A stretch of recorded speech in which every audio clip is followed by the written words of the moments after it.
Hello everybody, welcome back. This is Tinker77, as you know. Today we're going to do a little bit different of a video. I want to cover the changes that they announced at Minecon last weekend. I'm a little bit late to this. Many other YouTubers have already gone through all the changes. I haven't had the chance to do this, and I wanted to try. This will be the first time I've done a video like this, so I thought I would give it a try. So we're going to go over the changes that happened that they announced at Minecon. This change is for 1.11. and it will be coming out sometime in October if everything goes correctly. Right now I'm working from a snapshot. I'm working from 16W39C. So we're going to go over the changes that they announced at Minecon, and I'll try to show examples of what they mean, how they work, that sort of thing. So let's get started with that, and we're going to go right into the first thing. One of the things they added in the Minecraft 1.11 update that's coming out is cursed items. Or cursed enchantments that you can put on the items, I should say. So what we have here are two items. We have a diamond helmet and we have a diamond sword. The diamond helmet has a curse of binding. What that means is that once you wear it, you cannot take it off for any reason. So if I go out and do that, I'll show you in just a second, we'll be able to take it off. The other one is curse of vanishing, and basically when you drop this, it will disappear. So if I go out, let me make sure I'm back in survival mode. Now when I put on this helmet, I cannot grab it, I cannot take it off. So now I think this you can throw it out, but I think that instead of vanishing, it's when you die it vanishes completely. I'm not sure if let me try the kill command, and I respawn back to where I was earlier, which I don't remember which direction it is. Well, that was a bad example. I flew over to a little bit of a more open area. Should be right over here. But as you can see, the helmet dropped, but there is no sword. The sword vanishes when you die. So those are two cursed enchantments that you can put onto items, and that's one of the new features of 1.11, which will be coming out shortly. The next thing we're going to go over is the new block they added to the PC version of 1.11, which is the observer block. This block has been out for other versions of Minecraft, such as I believe the Pocket Edition, but it was never in the PC version. So before we get into what it does, let's show you the crafting recipe for it. What it takes is take 6 cobblestone, you put 1 on the top and the bottom rows, it takes 2 redstone and a quartz, and you get the observer block. And that's pretty easy. Now what does the observer block do? Well, what it does is it checks for block updates that are in front of it. So if I have this block right here, it's looking at this position. So let's have some redstone out here so we can kind of see it, and let's put a lamp. Okay. So what happens if you put something in front of it? Let's grab something that's not one of those blocks. Let's just play with around here. See how it blinked really quick? A change, I add one, it does that. Another one, it does it. Now, this is interesting because this doesn't take any ticks. It's absolutely 0 ticks to do. So it doesn't slow down. So I've seen videos where people have shown that you can do this long distances and come all the way back, and it still happened within the same 0 tick cycle. But the nice thing is that now you can observe changes for what happens to the blocks in front of it and key off of those and do whatever you need with the redstone circuit output. Light lamps, open doors, whatever you want. It's a very, very cool new block that they have added for the PC version. The next thing we're going to go over are these little portals. Previously, after you fought the end dragon, these portals would appear in a ring around the end dragon's island that you fought. And when you would throw a ender pearl into it, it would take you to the end islands, and then you would start to explore these islands. Eventually you could find things like end cities, and you could harvest the course plants, but unfortunately they would not have a lot of these portals to get back, and this is the only way back. And so the only way back people would be using would be to kill themselves, which is kind of isn't useless, or isn't useful, it's useless. So what they have done is they've added these now spread out in the areas around there, so that you find one of these and then you throw ender pearl back into it, and it should take you back to the there you go. back to where you fought the end dragon. And then you can get back to the overworld. The next thing they've added is a shulker shell, which drops when you kill the shulkers in the end. Now I've spawned one here, obviously. I'm going to go into survival mode and hopefully I can beat this thing and that it drops what we want. But I'm going to try to fight this thing. Try to avoid those things. And did it drop the shell? No. Let's do this again. So there it is. Oops. Let's see if we can keep avoiding his shots. I don't see it again. But anyway, it drops the shulker shell, which is later is very useful for the shulker box, which we'll go into next. So the next thing we're going to do is go over that shulker box I just mentioned. The shulker box is just like a chest. You take a chest and you take a shulker shell on each side and it makes the shulker box. Now the great thing about this box, let me put it down here, it's like a chest. You can open it up and you can put things in it, so let's put some diamonds in it. But the neat thing is that if you see where I put the diamonds there, they're nice organized. When you pick up the shulker box, it still retains it. You can see here it says it has diamonds.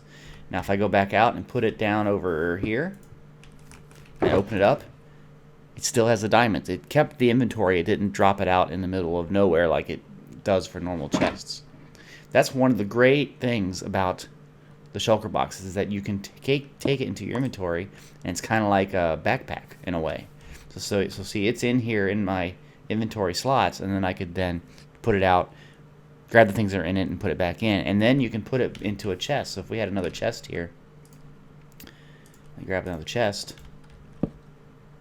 This chest here can hold shulker boxes, so you can have, in essence, chests inside of chests. That's another great feature of this shulker box. Another great feature of the shulker box is the fact that you can break it and you can create it with redstone. So here we have our shulker box. As you can see, it has all the diamonds, and I'm going to get rid of the stuff out of my inventory, so there's nothing in my inventory so we can see it except for the axe. Anyway, it's right here. It's ready to go. Now when we push it with a piston, it breaks, and we're just going to shove it into this hopper chain, which will throw it into this dispenser, which you can see there's nothing in it right now. So what we're going to do is we're going to go over here, we're going to push the button, and it pushed the hopper, or the shulker box off, broke it, and it went into the hopper chain, and now it's over here in this dispenser, and then if we push the button, it will dispense it out, and there it is, and still retains all the items. So now we can use this in redstone contraptions, which is a great tool to use. Next, they added a new type of villager, and this is the Cartographer. And if you start to work through his trades, he gives you some paper, or takes paper to give you emeralds, compass to give you emeralds. But then with some emeralds, he will give you an empty map. So let's give him some emeralds. Let's give him 10. And we get a map, an empty map. Okay. Now if you look at, oh, we got another trade. I didn't see this. Now this is the Ocean Explorer map. Takes diamond or emeralds and a compass. Let's get a compass really quick and see what this one does. Okay, so we've got that. We'll trade with him. It's 12. Okay, we got that and the compass, and we got the ocean map. And he's got another trade. This is pretty good. I'm kind of doing this on the fly here. Woodland Explorer map. Let's grab that one too. So let's grab another compass. Basically what these maps do is they show you where things are, like a map does, but it's kind of blank until you get there, but it kind of is like an X marks a spot type of map. So we'll do that. 20.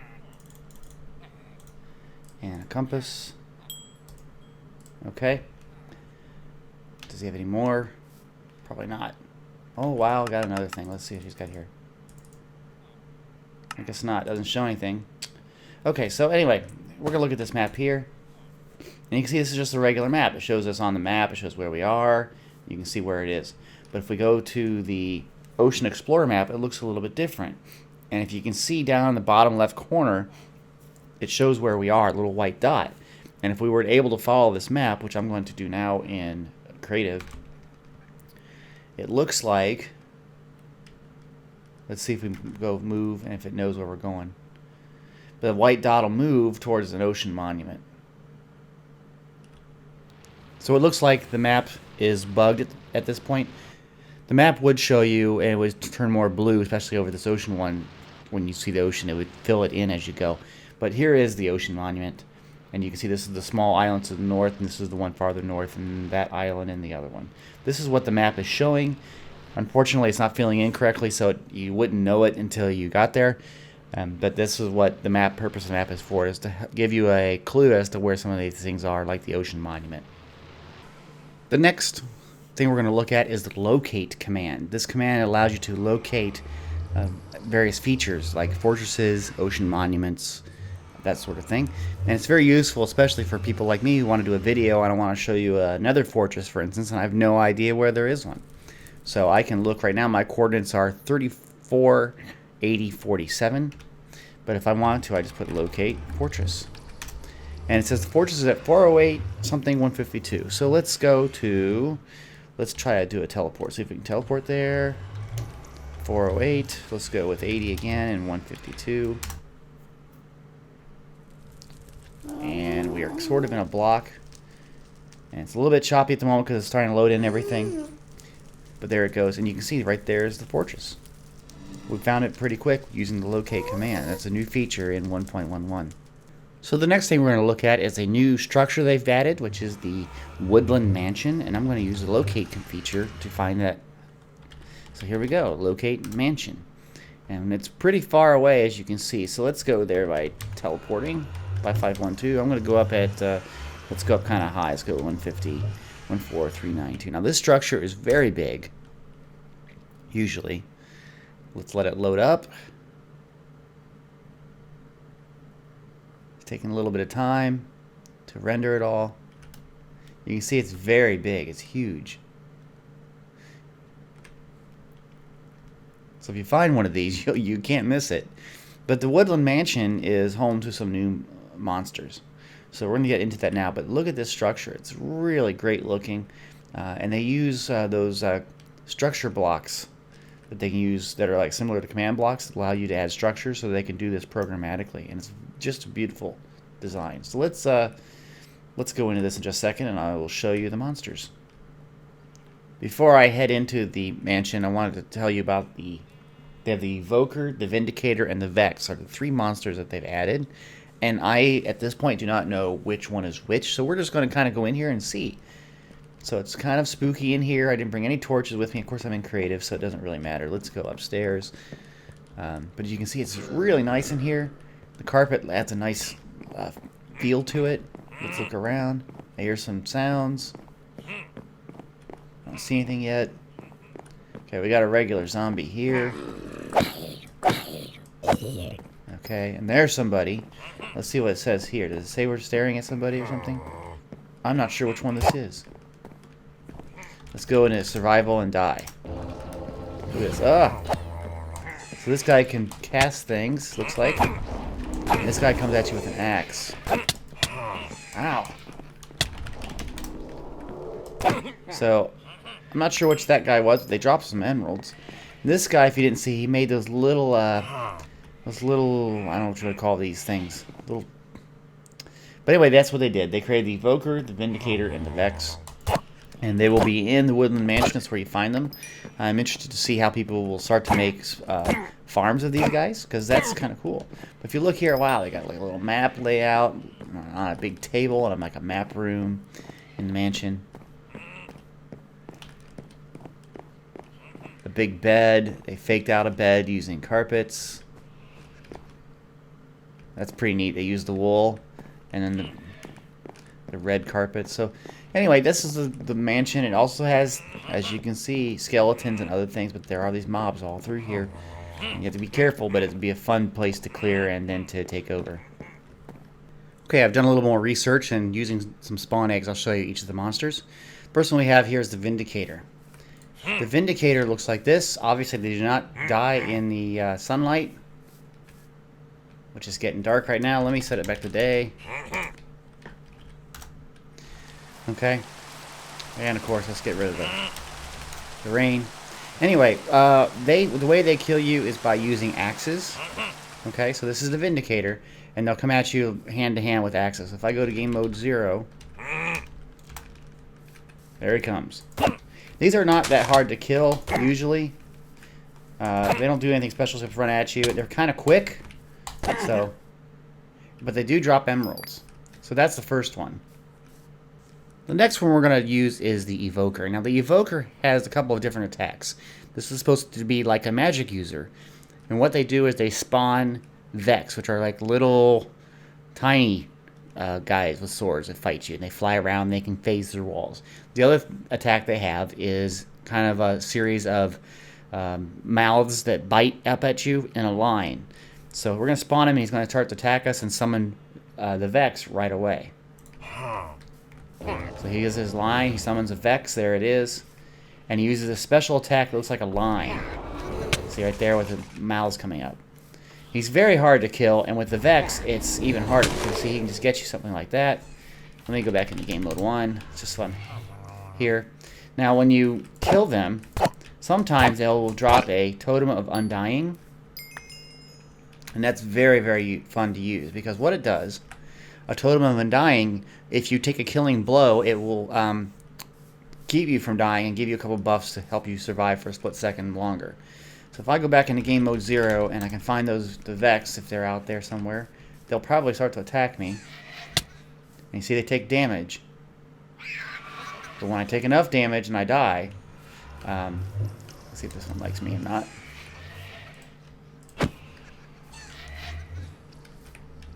Come on, attack me. Okay, well, let's just, there's one who's mad at me. Come on, attack me. Here, get this guy here. It fires a totem, and I get a buff and some protection, and I'm still alive. Of course, I didn't get out in time, so I died. But that's the idea of it, is that it will keep you from dying for a split second. The last change I want to go over that I believe they added was a new creature, which is the Llama. You can see here, looks kind of cute. And the llamas do not like wolves, so they'll start spitting like llamas do. So if you put out a wolf here, instantly they start attacking it, and you can watch them, they spit. They already killed it. Looks like they did. Spawn another one.